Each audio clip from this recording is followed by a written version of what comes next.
Getting ready to go on a pretty fun deer hunt. This is my target deer. You never know what's going to get your heart excited. My target deer is a deer that kind of started watching last year, never saw it once really we got into hunting season. Everything was just scouting camera pictures, and I still haven't laid eyes on this deer. Everything's just been scouting camera pictures, but he's been moving between two stands, one we call the new field, where we've got a big muddy blind, we've got a food plot, a couple of eaters, and the pipeline, which is one of our old reliable stands. That's where he tends to like to be. That's where we're gonna go this morning. The conditions, well, I mean, you can tell there isn't a breath of wind. The old flag is just sitting there dead calm. That's kind of gonna be the scenario for the next few days. Temperatures are really mild. We've come off about an inch and a half of rain, I think, which is a blessing out here because we've been dry. That's probably the best soaking rain we've had in 3, maybe 4 years. So we got a brand new TenPoint crossbow in our hands, one of 2 that they just launched that literally we're field testing it right now. But I'm hoping to get the first whitetail with the one that I'm shooting today. It's a real unique, real innovative new loading system, new setup. I mean, it's railless. I mean, there's so many cool features in this. We can't talk about it in the setup because the sun's getting ready to come up in the east and I want to get to the stand.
Well, we ended up seeing a lot of deer, probably 12 to 15 does, but they were pretty spooky, pretty jumpy, and there's absolutely no wind this morning, which makes it harder to see a lot. You know, this pipeline stand, we've got a corn feeder and a protein feeder right over here that feeds record rack, free choice protein, and it's just, I mean, this is one of my favorite places to sit when the rut starts. We always have a lot of does here, and those bugs come trolling by, but nothing came trolling by this morning, so we're going to get out, go get something to eat, do a little bit of work, and get ready for this evening's hunt.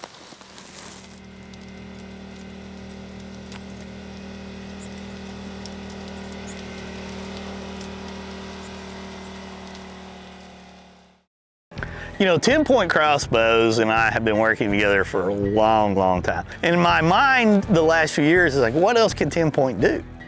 I mean, we've got the super fast crossbows, we've got them that are lighter, they're more compact, easier to use, we can decock them. I mean, there's so many features from the price point all the way to the top of the end. And I'm thinking, why do we need 7 new crossbows or 8 or how many ever we come out with and stuff? And well, they proved me wrong. They proved me wrong in a lot of ways because they did come up with a lot of new innovations. And when I say innovations, they raised the bar. So when you look at the TRX and the TX models, this is all new design, all new technology that they built into their bows. Totally changed a lot of them. And when I say that, I mean, there's little things like how you load the crossbow, how your arrow sits, what you feel when you put your arrow in there. your safety, the changes that they made in the safety, both for, you know, left or right hand side now, it's very natural. It's very similar to a lot of rifle safeties that are out there. You know, you just basically push it up and down. You don't have to raise your hand. I mean, it's so easy to use right there. How you cock and decock these, the access points to them, as well as a lot of other features that they've added to make these crossbows, once again, better than they've ever been.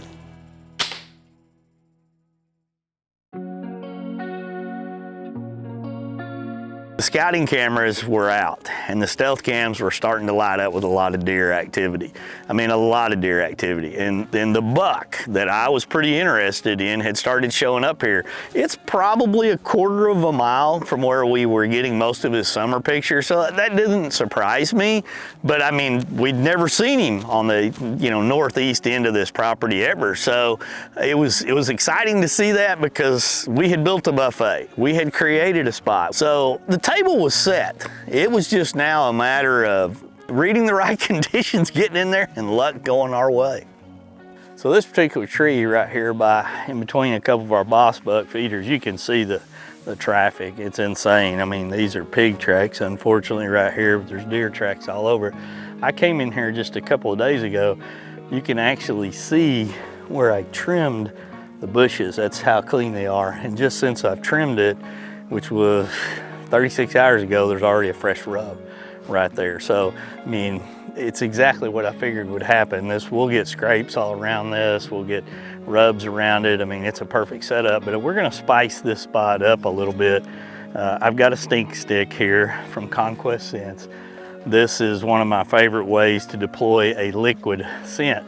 You can, it has a wick inside it. I'll open it up and show you. You can see this wick right here. And when I open everything up and pour it down in there, it'll really get that scent down inside it, and it'll stay for a long period of time. And then when I deploy it, you'll see the openings right here for the air to be able to go through, and I'll actually have this, you know, where it'll hang off the tree like that. Now, VS1 is a liquid estrus scent. This is actually taken from a doe in heat. It is pulled from her and then blended so that you have live doe in heat scent. It's one of the most effective scents that I've ever seen for doe in heat.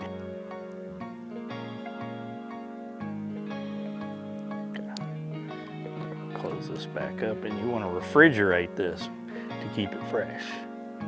So this basically is the stink stick loaded and ready to deploy. Now you can put all kinds of different scents in here. We got VS1 in here. You can use Evercalm. There's waxes that come in it.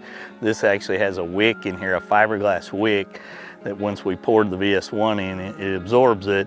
And then now you can see the little holes that are right here. As the wind blows through, it disperses the scent, whichever that you're doing, whether it's a cover or an attractant scent. A lot of times you'll see us with one in our pop-ups, one hanging in our tree stands, our ladder stands, and then when we do it as an attractant, you'll see us place it most of the time out in the field like we are here. We're probably 45 yards away from our stand that we're going to be setting, which is situated between a couple of boss buck free choice protein feeders. So deadly combination right here that you'll see deer with their nose up. They'll be working it, they'll come to it. This tree is going to get destroyed.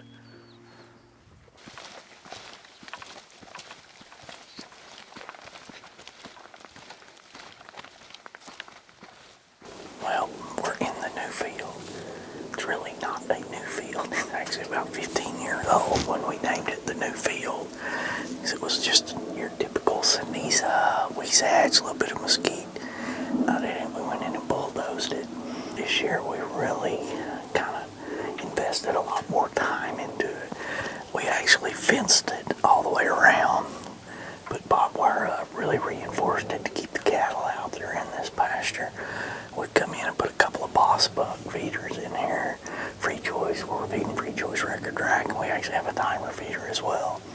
We obviously went in and planted it, so it's a food plot as well with oaks, and we actually got some rain this year, so that's really kind of given us everything we could possibly hope for right here from a setup. We moved this muddy blind that used to be on the pond, really not too far from here. We went in, took it out, lifted it up with the tractor, brought it over here, put it up, set it up. it's set up where we got, you know, the prevailing southeast wind would be hitting it traditionally in our face. Right now we have no wind today.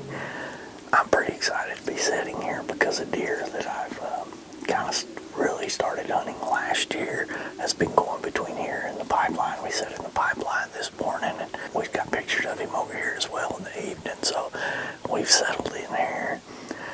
It's probably a little after 2.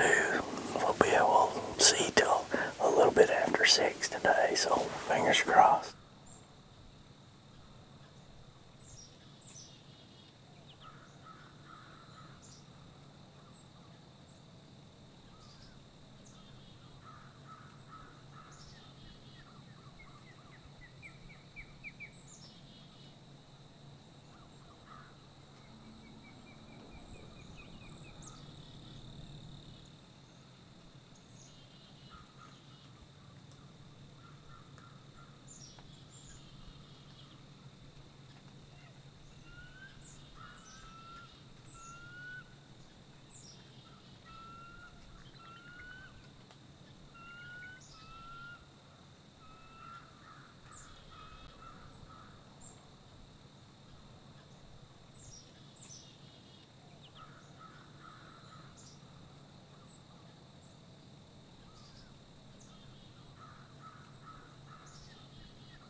Lots of deer.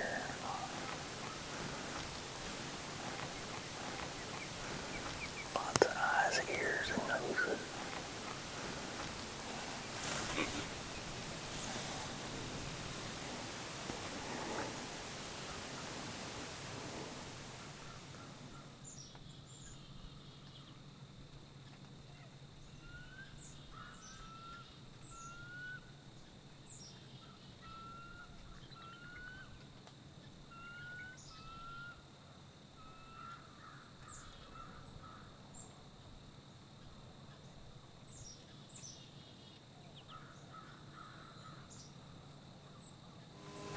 That's our guy.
Chaos, the cool thing.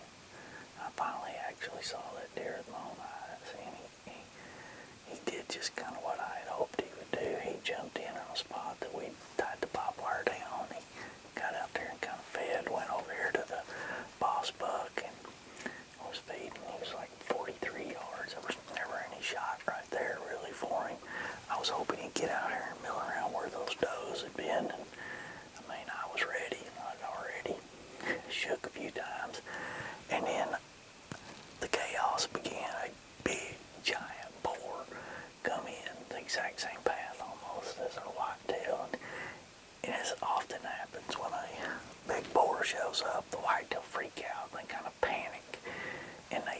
of scatter away from where that boar comes in at, because they come in with such aggression and such noise, whether it's 1 or 20.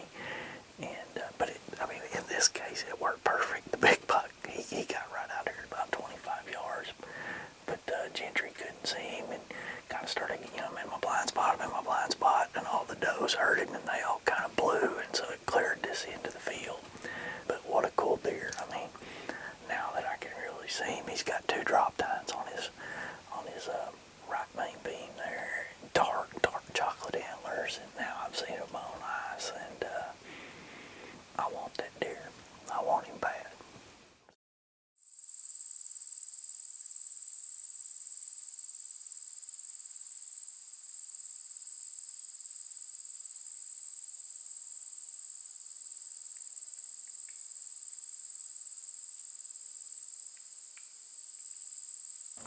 Hunting food plots in the morning are a hit or miss deal a lot of times, I think. I've always said that. I think food plots are easier to get into in the evening. I think in the morning there's a lot of deer bedded down around the edges or even in the food plot, which makes it a challenge to get in without spooking them. Are you spooking the deer you're hunting or others? I debated not going back the morning, but I wanted to get another crack at that deer. Despite the fact it was going to be bright and sunny, we were going to be lit up, and we're going all in. We're going to hunt this stand 2 or 3, 4 sets in a row till we can't hunt here and see what happens.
He's crushed.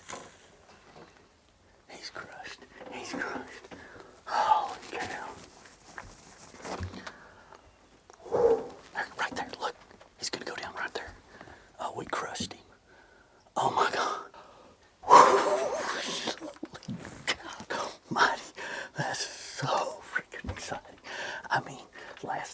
he came in, we had chaos in here. A big pig spooked him.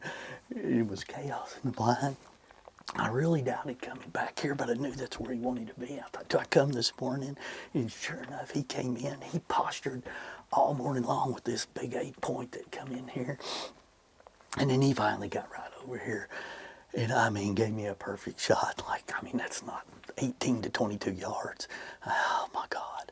And he's dead right there. Holy cow. I mean, I saw that lighted knot just bury into him. There's so much power in these. This is the newest model. We've talked about it. We're going to talk about it more. But right now, we're going to celebrate him. Holy freaking cow. Wow.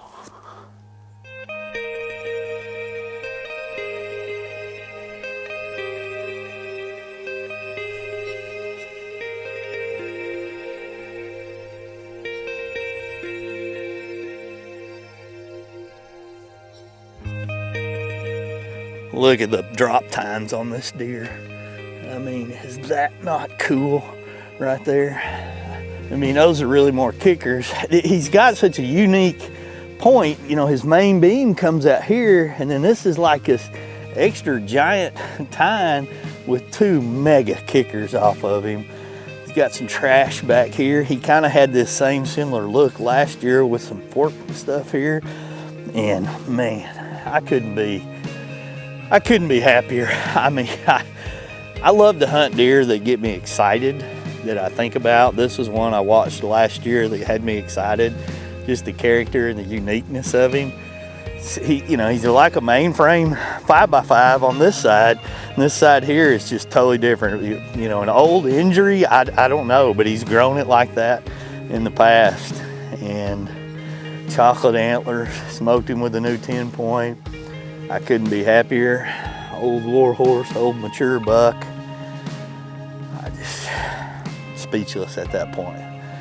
Speechless. Gonna eat good, and I am gonna put him up where I can look at him because I just have such history. We put in such time, such passion on this property.